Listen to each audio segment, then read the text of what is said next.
Back to My Garden, episode 11. Welcome to Back to My Garden. Discover your passion for gardening. Here's Dave Ledoux. Attention garden lovers. Do you want to save time, save money, and have your most amazing garden ever? Receive free tips, strategies, and gardening techniques from passionate gardeners from around the world.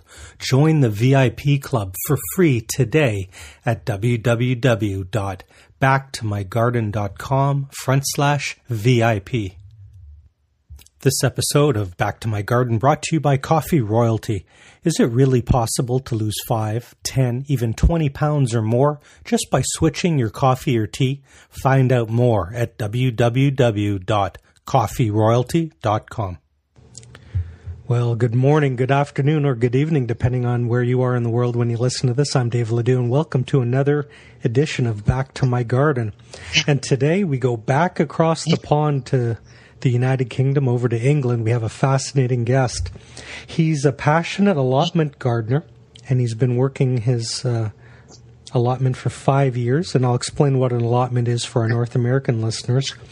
He has a fascinating Instagram. I'm going to make sure you guys get all his social media because he's got a visual treat of what he's gardening. He's in Leicester. That's in the East Midlands. Google map it if you don't know where it is. And he has some fascinating stories to share about what's going on this year. He's a participant in Garden Connect this year, and he's going to talk about Garden Connect. So without any further ado, please welcome to the show, Richard Enriquez. Hello. Welcome to the show, Richard. Thank you. I know it's late at night over in England, and I want to get to know you and a little bit about your garden, and so do our listeners. Why don't you take a minute and just share with everybody a little bit about yourself, a little bit about your background, and tell us a little bit about your gardening adventures. Well, basically, ever since I left school, I've worked in print finishing, and it's not all it's cut out to be. So, approaching my 40s, fancied getting into gardening, and not just growing flowers, grow to eat, basically. So 5 years ago, put my name down for an allotment plot, and within about a couple of months, I got one. On the plot that we chose, it already had some grapevines, which unfortunately we haven't done anything with so far. A lot of grass, brambles, and plum trees.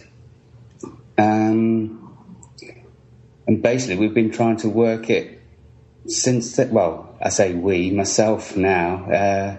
Girls are grown up, and it's really myself that's doing it all, but trying to reap the rewards of what we do.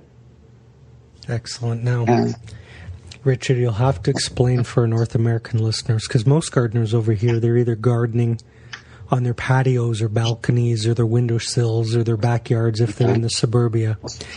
The UK has this unique concept called allotment gardening. Tell us a little bit about what's an allotment and what does yours look like? Okay, well, it's not just the UK. I do know that they have them in France, well, most of Northern Europe and Central Europe as well. It's a site which is divided up into plots of varying shapes and sizes depending on the site.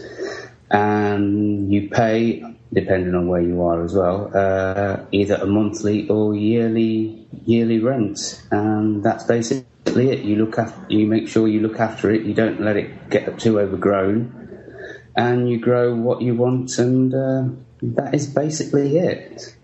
Fantastic. How big is yours? Mine is 300 square yards. I know we're trying to change to imperial over here in the UK, but the people that run the site they like to stick to the square yard. So it's not the biggest. It's not the biggest on the site, but it's not the smallest either. And is it laid out? I'm trying to do the math. So is that 30 by 10? It's long and narrow. I've never actually measured it myself, yet, but now you got me curious. I might do that at the weekends. So if I could work out how wide it is, I'll know how long it is. We had a guest on the show recently, Richard, Chelly Cuevas she lives in suburban, or urban Los Angeles, right in the city. Right. And she went down to get on their version of an allotment, like a city garden. Yeah. And she was number 700 and something on the waiting list. Yeah. And, I think I was quite lucky when I got mine because it was just before the boom of wanting to get back into growing your own, and I literally got mine within a couple of months. And I know somebody a few weeks later, he had to wait a few more months than I had to wait. So it's building again. It's everybody wants to grow their own somehow or other. Can you describe, Richard, what it was like when you went out to the plot for the first time? Like, is it beautifully manicured and pristine condition, or is it a little wild? No, it was wild. We had grass tall, 4 foot tall.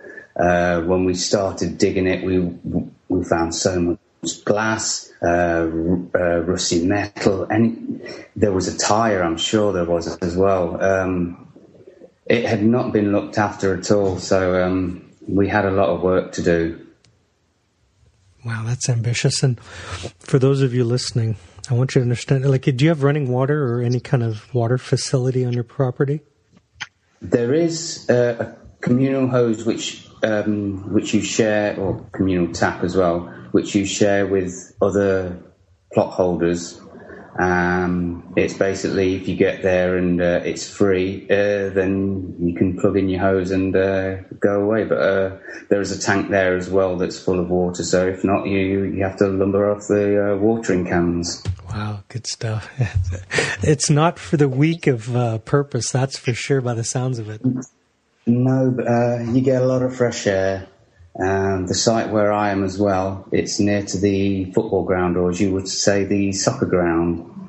So on match days, say on a Saturday afternoon at 3:00, you really hear the crowd.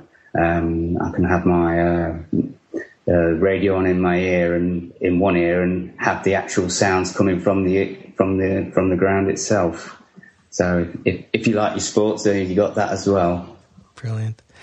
Richard, can you describe, you have this 900 square foot plot. How did you decide what you were going to start with? Because it must have been just an overwhelming feeling. Well, as I've mentioned, it did have plums already, brambles. It came with an old rickety shed as well. But there was, half of it was pretty clear once we got the grass down, and not really knowing about what should go where. I'd heard about crop rotating, so I dug out six beds and started to try and crop rotate. There was grass paths in between each bed, and basically we started from there, just like that. It was the year 2012, where the Olympic year, when we had the worst wet weather for the summer we've ever had. And any chance I had to get down to the allotment was spent cutting the grass that had grown. So now, instead of having the grass paths, I now have paving slabs, which I've managed to acquire by knocking on doors or asking friends if they have any to get rid of, and literally been wheeling them round with a sack barrow from where I live, which is normally a 10-minute walk, wheeling them round, which normally takes me about 20 minutes if it's a full load. And that's what I've got at the minute. I've got 6 large beds, and I'm working on trying to get some smaller raised beds as well nearby. Fantastic. I can just picture you with the wheelbarrow. That's a lot of work. On a hot day, which it was a couple of weeks ago, I don't mind telling you, I was sweating buckets. Good on you. We have people listening who have like 3 containers of tomatoes, and that's their beginning garden, and then they don't envy you, I'm sure. No, not on that score. No, I can't. I don't envy myself. So you got the brand new virgin beds. What did you take a crack at growing that first season? Sorry, could you repeat that? You had the brand new virgin beds. What did you try growing the first season? First season, I tried potatoes. Because also, as well, when we got it, it was in May, middle of May. Unbeknown to me, that is when the frosts, when you're guaranteed no frosts. So I had sweet corn, I had pumpkins, I had marrows, all various things. And everything for the first year was great. The second year, I had in a greenhouse about 40 sweet corn plants. When I put them out, it was mid-April. And the next time that I went to look at them, they'd all gone. They'd all died because of the frost. So that was a lesson learned there. The following year, what I did was, I'm sure you have them over there in Canada and America, 2-litre Coke bottles. I cut the bottoms off them, and when I planted the sweet corn early, I covered them with the Coke bottles, and that protected them from the frost. And that year we had a bumper sweet corn crop. Yeah, very good. Hey, people are taking notes on that one. That's great. Good wisdom. Battle tested in the field. It's hard to argue with results. Well, yeah. I've yet to replicate those results because I've had issues with the greenhouse at home. But as I've written on my blog, that is another story. But that's one of the early posts on my blog. For those of you driving, please keep both hands on the wheel, but I'm going to put a link to Richard's blog on the show notes. Head over. It's www.losttheplot235.blogspot.co.uk. You can also follow Richard. He has a fantastic Instagram. The real visual, you can see what his garden looks like. Instagram is losttheplot235. And then you can also follow Richard on Twitter at losttheplot235. Richard, I want to make sure you get a chance to share with our listeners. You're a participant this year in something called Garden Connect, and it sounds incredible. Can you share a little bit about that story?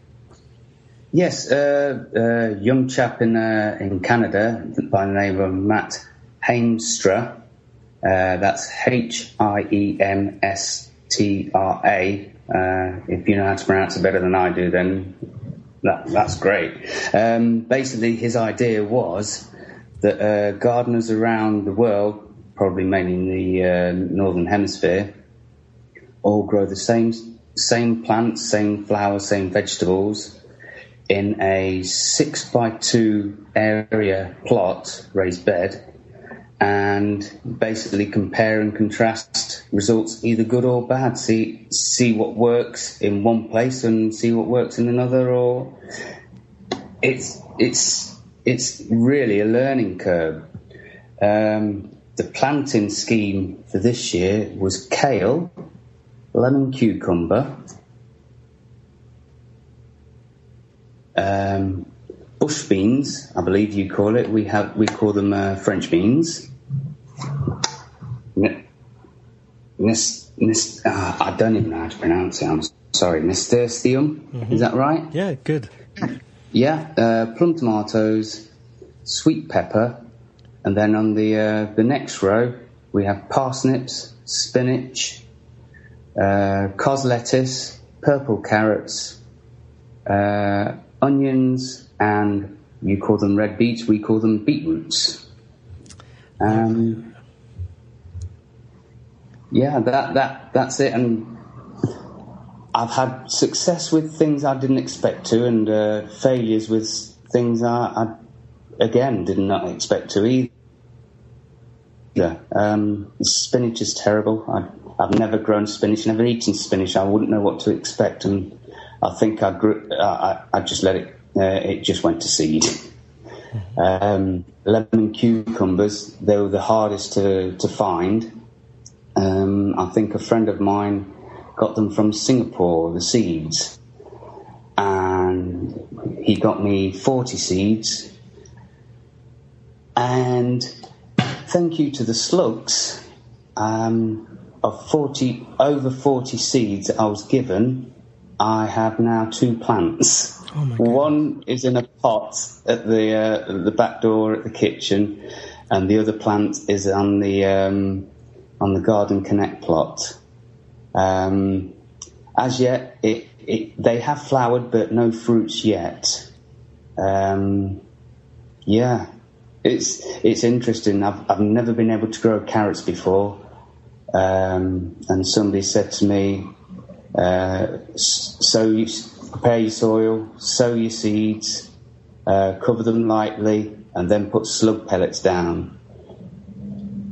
It has been a godsend. I've now have not only just the Garden Connect purple carrots, but I also have on another bed a row of carrots that are they look full of foliage. So it'd be interesting to see what's happening underground. Brilliant. That slug problem is a recurring story. Some people swear by beer in a little saucer. Yeah, I've heard also use coffee grounds as well. So it does turn the soil acidic, I've been told. But if you can combat that, or if you know about soil, then that'd be great. It's something else to do. I know that some people use eggshells and crushed up snail shells as well. That's something that they don't like. All sorts of stuff. So Garden Connect is this global experiment that Max organized where everyone is growing the same thing. So it's a global experiment. Yeah. Are you taking photographs? On my blog, I normally put it at the very bottom of each post that has anything to do with Garden Connect. Updates, photographs of how things are growing. It's because there's so much going on. It's hard to know where to start with it. It's one of. Go on. What are you looking forward to most in eating out of it? Because it sounds, so much of it is just delicious. Yeah. I mean, I've never had kale before. I've lost it with the with the spinach. I want to try lemon cucumbers. I'm not a big fan of regular cucumbers because they do repeat on me. But the lemon cucumbers taste citrusy, and they're sweeter, and they're better, they're easier on your stomach as well, apparently. So I'm looking forward to tasting those. You made me smile. My mother's Welsh, and she used to grow in our garden the British cucumbers that make you burp. Yeah, I think that's the ones that don't agree with my stomach either. You've come to gardening at a relatively unique time as an adult. So far, what has been the most challenging or rewarding aspect of your garden adventure? I think, this year, it's various things, to be honest. One year I find that one thing worked really well. Courgettes one year, we couldn't pick them quick enough. And then this year, again due to slugs, I have a small courgette plant that looks like it's going to give me tiny courgettes the size of matchsticks. I've never grown decent looking parsnips. I grow octoparsnips. I found out what I was doing wrong. You're supposed to put a rod into the soil, rotate it, and then fill that with compost, and then put your seed in, and it will grow to the shape that you've drilled out, and then carry on in rows like that. It's lots of things. Let me interrupt you. That was a brilliant bit of wisdom. Share that with the parsnip. Yeah, there's a gardening magazine over here called Kitchen Garden. And basically, all you have to do is with a dibber or a rod, at the beginning of your row, you ram it into the soil and just rotate it so you make a cone shape. Fill that cone shape with compost, and then put your seeds, at least 2 or 3, onto the compost, and then carry on with your row, and doing the same all the way down. And that should give you a nice V-shaped parsnip.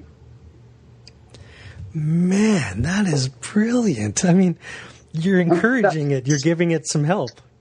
But but that's not my wisdom. That's something I've read from someone else doing it. I haven't tried it yet, so I'll be having my octoparsnips this Christmas instead of your regular parsnips. But they don't taste any less tasty. The parsnips I have grown in the past have all been misshapen and all sorts, but they taste delicious, especially after the first frost. You have to wait for the first frost, makes them sweeter. Another tip I got regarding parsnips as well is to start them off. You do need parsnip seeds don't last, I've been told. So if you get a new packet of seeds, get some wet kitchen paper and put it in a Tupperware lid, and you put the seeds on top of the kitchen paper. Then you put the base of your Tupperware on top of that, and you put it on your windowsill. Give it a week or 2, and you'll see little sprouts coming out of the seed. The ones that are starting to sprout are obviously the ones that are ready to sow. That's what I've done this year. One of my pictures on Instagram is my parsnip jungle. Fantastic. It's amazing.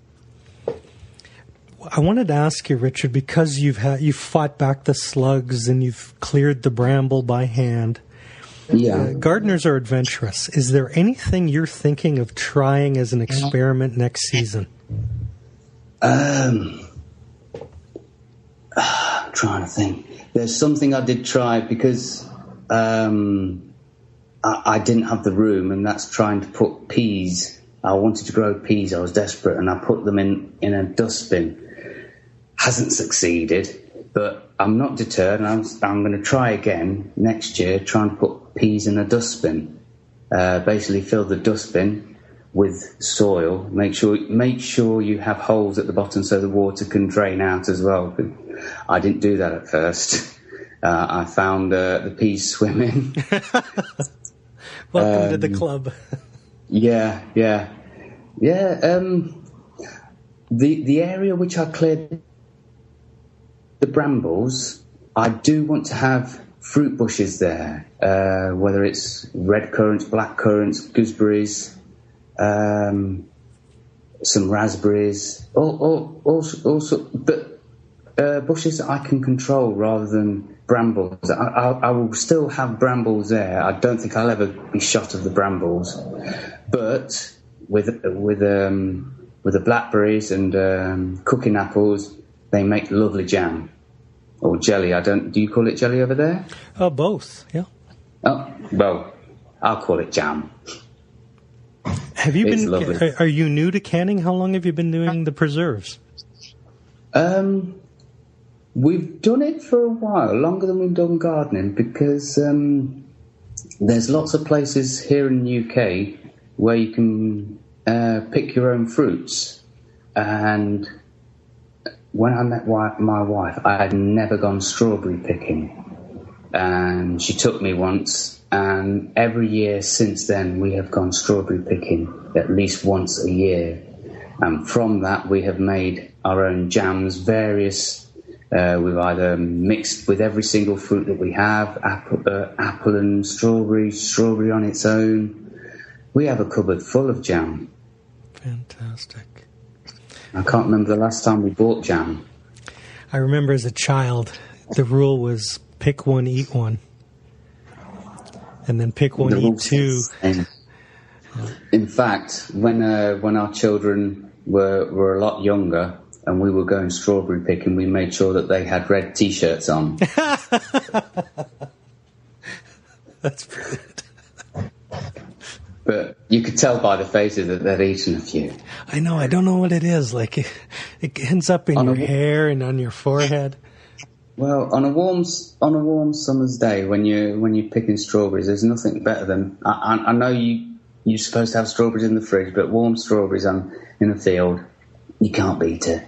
Man, I've been looking at our clock, and our half hour is rapidly vanishing, and we are now at the part of the show, my favorite part, called 5 Quick Questions.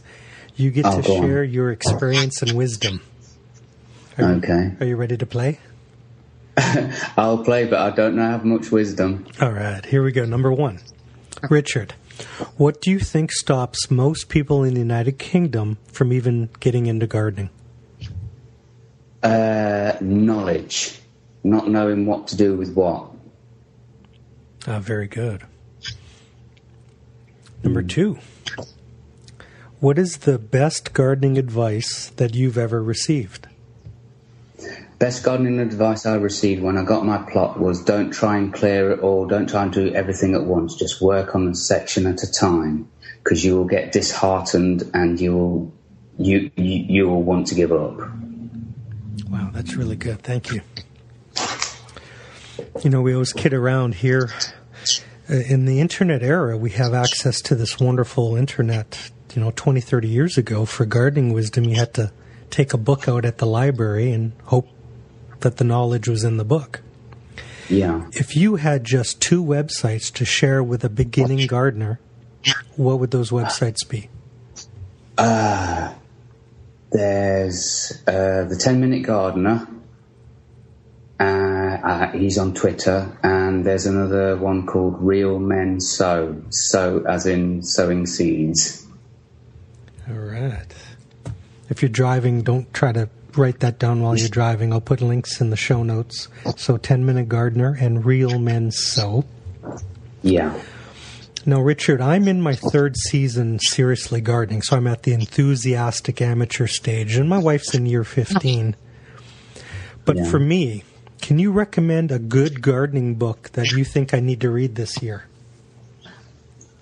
Well, we have over here Carol Klein. She is a seasoned gardener. What she doesn't know isn't worth knowing. I think I would go for her. Fantastic. Carol Klein. Carol Klein's book, okay. Yeah. Number 5. Look into your crystal ball and think like a beginning gardener. What's the number 1 thing that every gardener should at least try to grow next year? Potatoes or onions. Definitely. What? No one has said that in our show history. Tell me a little bit about why you said potatoes and onions. Onions, literally, the summer variety at least, not the winter ones. You put them in the ground, you water them, you let them get settled in, and you just leave them. They do their own thing. Potatoes, if you've got hard soil that needs breaking up, put potatoes in. Potatoes will break up your soil. Fantastic. And that is something that people have told me down the line. I want everyone listening to the podcast today, make sure you follow Richard on Twitter at LostThePlot235. Make sure you check out his photographic library and his Instagram account at LostThePlot235. And then, of course, follow his gardening adventures at www.losttheplot235.blogspot.co.uk. Richard, our half hour together has flown by, but I want to give you the last word.